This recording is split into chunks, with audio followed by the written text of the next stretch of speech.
ನನ್ನ ಮಗನ ರೂಮ್ ಇದು. ಸರ್ ಮಗನ ಹೆಸರೇನು ಸರ್? ರಾಹುಲ್. ರಾಹುಲ್. ಓಕೆ. ಅವ್ರದ್ದು ಇಂಟ್ರೆಸ್ಟ್ ನೋಡಿದ್ದು ಅವ್ರು ಭಾಳ ವರ್ಲ್ಡ್ ಸಿನಿಮಾಗಳನ್ನು ಭಾಳ ಚೆನ್ನಾಗಿ ನೋಡ್ತಾನೆ. ಕರಾವಳಿ ಮತ್ತೆ ನಮಗೆ ಮತ್ತೊಮ್ಮೆ ಪುಟಿದೇಳುವಂತ ಒಂದು ಶಕ್ತಿಯನ್ನು ಕೊಟ್ಟಂತಹ ಸಿನಿಮಾ. ಈ ಪಾತ್ರ ಬರದಾಗ್ಲೇ ಅವರಿಗೆ ತುಂಬಾ ಭಯ ಅನಿಸ್ಬಿಟ್ಟಿದಂತೆ. ಈ ಪಾತ್ರ ಯಾರು ನಿಭಾಯಿಸಬಹುದು? ಕಾಂತಾರ, KGF ರೀತಿಯಲ್ಲಿ ಇದು ಕೂಡ ದೊಡ್ಡ ಒಂದು ನಮ್ಮ ರಾಜ್ಯ ಬಿಟ್ಟು ಬೇರೆ ಕಡೆ ಸದ್ದು ಮಾಡುವಂತ ಎಲ್ಲಾ ಲಕ್ಷಣಗಳು ಒಂದು ಸಿನಿಮಾ. ನಮಗೆಲ್ಲವೂ ಕೂಡ ಈ ಪರಿಸರ ಕಲಿಸ್ಕೊಡುತ್ತೆ. ನಾವು ಹೊಸದಾಗಿ ಏನು ಕಲಿಬೇಕು ಅಂತೇನಿಲ್ಲ. ಪರಿಸರಕ್ಕಿಂತ ದೊಡ್ಡ ಟೀಚರ್ ಇನ್ನೊಂದಿಲ್ವೇ ಇಲ್ಲ. ಆಮೇಲೆ ಆ ದೇವರು ಈ ದೇವರು ಇನ್ನೊಂದು ದೇವರು ಅಂತ ಹೇಳ್ತಾರೆ. ನನ್ನ ಲೆಕ್ಕದಲ್ಲಿ ಪರಿಸರನೇ ದೇವರು, ಪಂಚಭೂತಗಳೇ ದೇವರು. ದ್ವಾರಕೇಶ್ವರ ನನ್ನ ರೋಲ್ ಮಾಡೆಲ್ ಆಗಿದೆ, ನನಗೆ ರೋಲ್ ಮಾಡೆಲ್. ನೋಡಿ, ಅವರಿಗೆ ಅವರ ಕುಬ್ಜತನ ಸಮಸ್ಯೆನೇ ಆಗಲಿಲ್ಲ.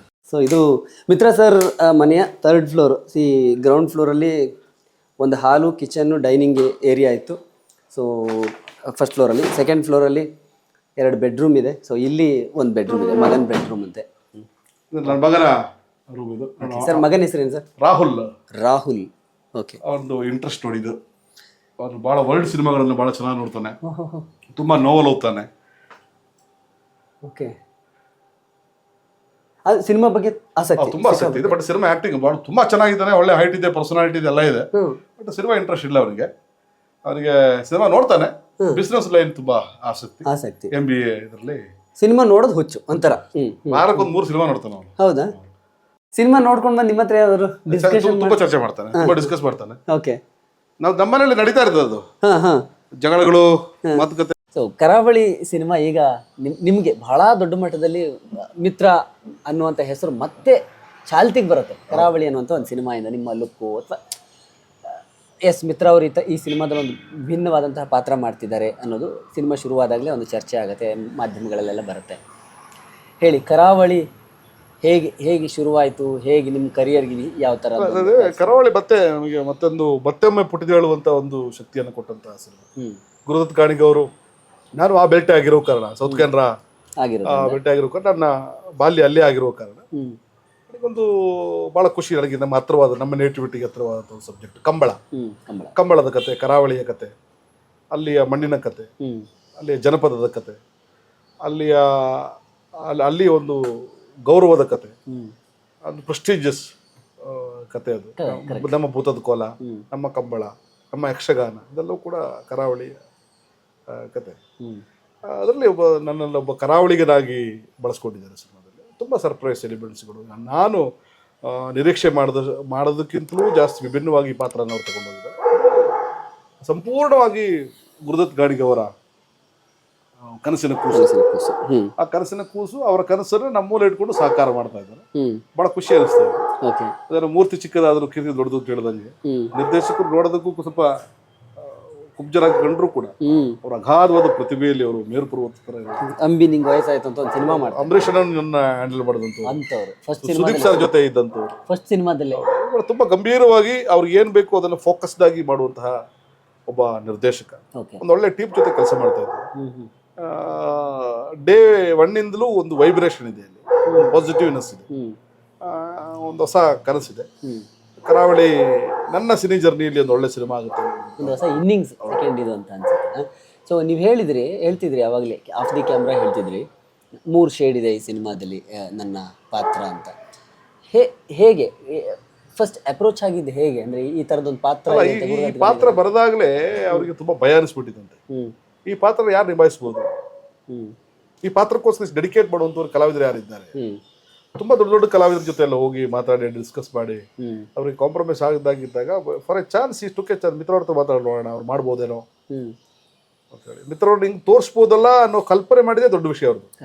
ಮಿತ್ರವ್ರು ಗಡ್ಡ ಎಲ್ಲ ಬಿಡಿಸಿದ್ರೆ ಸ್ವಲ್ಪ ಗಂಭೀರವಾಗಿ ಕಾಣ್ತಾರೆ. ನನಗೂ ನನ್ನ ತಲೆಯಲ್ಲಿ ಇರಲಿಲ್ಲ. ನಾನು ಬೆಳಿಗ್ಗೆ ತಕ್ಷಣ ನೀಟ್ ಶೇವ್ ನೋಡಿದ್ರೆ ನಾನು ಮೊದಲು ಹಂಗಿದ್ದಾಗ ಎಲ್ಲರಿಗೂ ಹಂಗೆ ಅನಿಸ್ತಿತ್ತು, ಹಂಗೆ ಹೇಳ್ತಿದ್ದ. ನನ್ನನ್ನು ಒಂದು ಈ ರೀತಿ ವೈಟ್ ಅಂಡ್ ವೈಟ್ ಅಲ್ಲಿ ಕಾಣಿಸ್ಬೇಕು ಅಂತ ಯೋಚನೆ ಮಾಡಿದ್ದೆ ಗುರುದತ್ ಗಾಣಿಗ. ಅವ್ರಿಗೇನೊಂದು ನನ್ನ ಮೇಲೆ ಇದ್ದಂತಹ ಒಂದು ಅಪಾರವಾದ ನಂಬಿಕೆ, ಆ ಮಹಾಬಲನ ಪಾತ್ರ ಇಡೀ ಸಿನಿಮಾವನ್ನ ಹೆಗಲ ಮೇಲೆ ಹೊತ್ಕೊಂಡು ಹೋಗುವಂತಹ ಪಾತ್ರ. ಆ ಜವಾಬ್ದಾರಿ ನನಗೆ ಬರೆಸಿದ್ದಾರೆ. ಬರೆಸಿ ಸುಮ್ಮನಿಲ್ಲ, ನೊಗಕ್ಕೆ ಇನ್ನೊಂದು ಅವರು ಹೆಗಲನ್ನ ಕೊಟ್ಟು ಜೊತೆಗೆ ಹೇಳ್ಕೊಂಡು ಇನ್ನೆಂದೂ ಕಾಣದ ರೀತಿಯಲ್ಲಿ ಪ್ರಜ್ವಲ್ ದೇವರಾಜರನ್ನ ನೀವು ನೋಡ್ತೀರಿ ಸಿನಿಮಾದಲ್ಲಿ. ಕರಾವಳಿ ಒಂದು ಕರಾವಳಿ ವಿಶೇಷ ವೈವಿಧ್ಯಮಯ, ಅದನ್ನು ಇನ್ನೂ ಸಿನಿಮೆಟಿಕ್ ಆಗಿ ಪ್ರಪಂಚಕ್ಕೆ ತೋರಿಸುವಂಥ ಕೆಲಸ ಮಾಡಿದ್ದಾರೆ. ಕಾಂತಾರ KGF ರೀತಿಯಲ್ಲಿ ಇದು ಕೂಡ ದೊಡ್ಡ ಒಂದು ನಮ್ಮ ರಾಜ್ಯ ಬಿಟ್ಟು ಬೇರೆ ಕಡೆ ಸದ್ದು ಮಾಡುವಂಥ ಎಲ್ಲ ಲಕ್ಷಣಗಳು ಒಂದು ಸಿನಿಮಾ, ಒಳ್ಳೆ ಸಬ್ಜೆಕ್ಟ್. ಇಲ್ಲಿವರೆಗೆ ಎಷ್ಟಾಗಿದೆ ಶೂಟಿಂಗ್? ಹಾಗೆ ಆಲ್ಮೋಸ್ಟ್ 80% ಆಗಿದೆ. ಈಗ ಲಾಸ್ಟ್ ಶೆಡ್ಯೂಲ್ ಒಂದು ಬ್ಯಾಲೆನ್ಸ್ ಇದೆ, ಅದರ ಸಿದ್ಧತೆಯಲ್ಲಿ ನಾವೆಲ್ಲ ಇದ್ದೀವಿ. ಅದಲ್ಲದೆ ಈಗ ಮಿತ್ರ ಅವ್ರ ಯಾವ್ಯಾವುದೆಲ್ಲ ಸಿನಿಮಾ? ಈಗ ಪಿ ಸಿ ಶೇಖರ್ ಅವರದ್ದು ಒಂದು ಸಿನಿಮಾ ಮಾಡ್ತಿದ್ರಿ. ವಿಜಯ ರಾಘವೇಂದ್ರ, ತುಂಬ ವಿಶೇಷವಾದ ಪಾತ್ರ, ಇದೇ ಘಟ್ಟದಲ್ಲಿ ಕಾಣಿಸ್ಕೊತಾ ಇದ್ವಿ. ಜಡೇಶ್ ಅವರು ನಿರ್ದೇಶನ ಮಾಡ್ತಾ ಇರುವಂತಹ, ನಮ್ಮ ದುನಿಯಾ ವಿಜಯ್ ಅವರು ಅಭಿನಯಿಸ್ತಾ ಇರುವಂತಹ BK29 ಸಾರಥಿ ಪ್ರೊಡ್ಯೂಸರ್, ಅದರಲ್ಲೂ ಒಂದು ವಿಶೇಷವಾದ ಪಾತ್ರ ನೆಗೆಟಿವ್ ಶೆಡ್ಯೂಲ್ ಅಂತ. ಮಲಯಾಳಂ ಒಂದು ತಮಿಳು ಸಿನಿಮಾದಲ್ಲಿ ಒಂದು ಈಗಾಗಲೇ ಅದರ ಮಾತುಕತೆಯಲ್ಲಿ ಆಗಿದೆ. ಹೌದು, ಅದರ ಕಡೆ ಗಮನ ಇದೆ.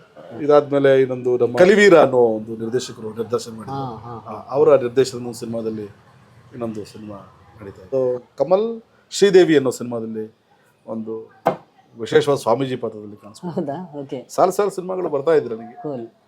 ಬಟ್ ನನಗೆಲ್ಲ ಇದೊಂದು ಕರಾವಳಿ ಮತ್ತು ಬರಲಿ, ಅದಾದ್ಮೇಲೆ ಗಡ್ಡ ತೆಗಿಬೇಕಾ ಬಣ್ಣ ಮಾಡ್ಬೇಕಾ ಅಂತ ನಿರ್ಧಾರ ಮಾಡೋಣ ಅಂತ ಕಾಯ್ತಾ ಇದ್ದೆ. ಇಲ್ಲ, ಆಕ್ಚುಲಿ ತುಂಬಾ ಚೆನ್ನಾಗಿ ಕಾಣಿಸ್ತದೆ ಅಂತೆಲ್ಲ ಹೇಳ್ತಾರೆ.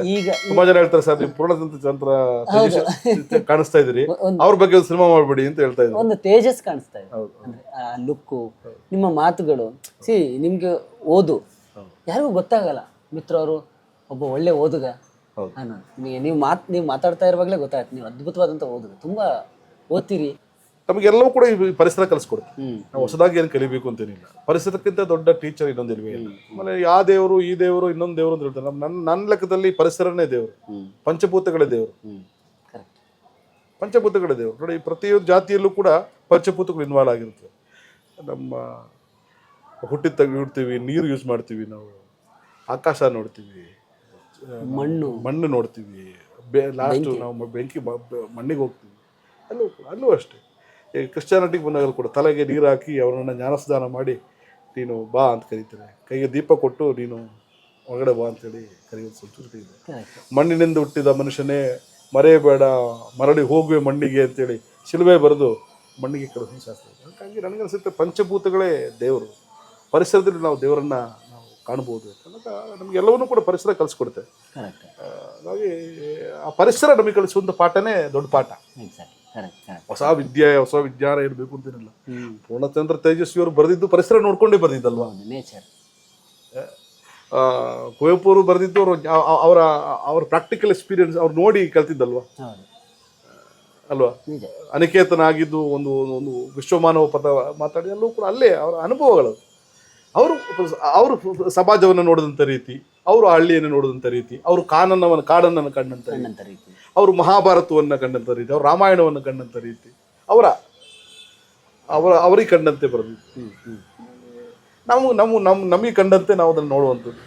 ಇಷ್ಟೆಲ್ಲ ಆದ್ಮೇಲೆ ಈಗ ನಿಮಗೆ ಮತ್ತೆ ಅನಿಸ್ತಾ ಇದೆ ಮಿತ್ರ ಅವರಿಗೆ, ನಾನು ಮತ್ತೆ ಸಿನಿಮಾ ನಿರ್ಮಾಣ ಮಾಡಬೇಕು ಅನ್ನೋ? Why not sir. ನನ್ನ ಜೀವನದ ಏನು ಅಂತ ಕೇಳಿದ್ರೆ, ನಟ ಹೌದು, ಅದು ನಂದು. ನಟನಾಗಿ ನಾನೇನು ಕೊಡ್ತೀನಿ ಸಮಾಜಕ್ಕೆ, ಚಿತ್ರರಂಗಕ್ಕೆ ಮುಖ್ಯ.